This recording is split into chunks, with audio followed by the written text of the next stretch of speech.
Hey, everybody. Welcome to another episode of the Wednesday Word. I'm your host of the Wednesday Word. My name is David Bradley, training facilitator and coach with Grant Cardone.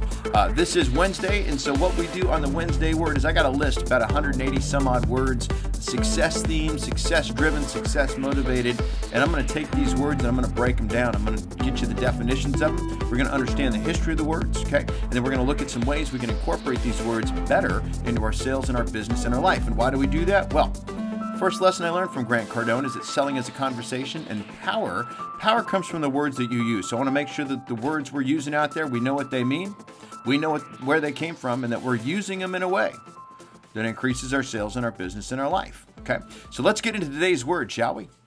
This week's word is something that we should always start inward, and then also have the humility to allow ourselves to delegate outward as needed. This week's word is leadership. Yes, leadership. It's a noun. The definition of leadership, there are 4 in here that I'm going to be working through this week. The first one, the action of leading a group of people or an organization. The office or position of a leader, capacity to lead, think on that one, okay? And then the act or an instance of leading, okay? So those are the definitions of leadership. Now, when we look at the definition, or the etymology, the history of that word, hey, where did it come from? Okay? So when we look at lead or leader, leader is a noun, okay? Now, ship, leader, ship. I'm going to start with ship and then we'll go back to leader, okay? Ship means this. Word, it's forming an element meaning quality or condition, act, power, skill, office, position, relation, okay, or relation between. So anytime you add that to the end of a word, relationship, ownership, leadership, it's a condition, it's a quality, it's an act or a power or skill, it's an office, it could be a position or some kind of relation between. Got it? Okay, so that's important part. So now we go to leader.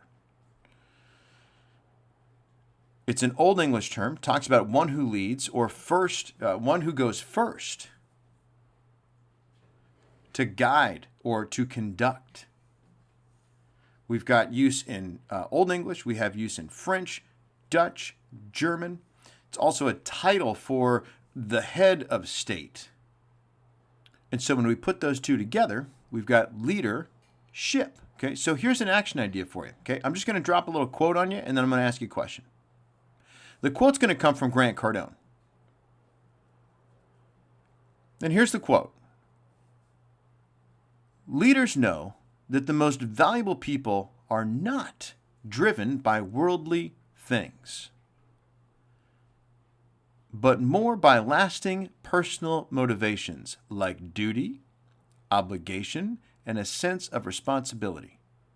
For any company to be great, the leader must continue to inspire, fuel the mission, and provide impetus for the group. No amount of management can make up for a shortage of leadership. Not everyone needs managing, but even leaders respond to leadership. End quote. So here's your challenge. Here's the question. Here's what I want you to think on for the rest of the week. How are you leading you? And that is your Wednesday word. Remember what I said at the very beginning? Something we should always start inward and then also have the humility to allow ourselves to delegate outward as needed. This has been the Wednesday Word. I'm your host of the Wednesday Word, David Bradley. Today's word, leadership. This week, I want you to focus on this. How are you leading you? And be great, because nothing else pays.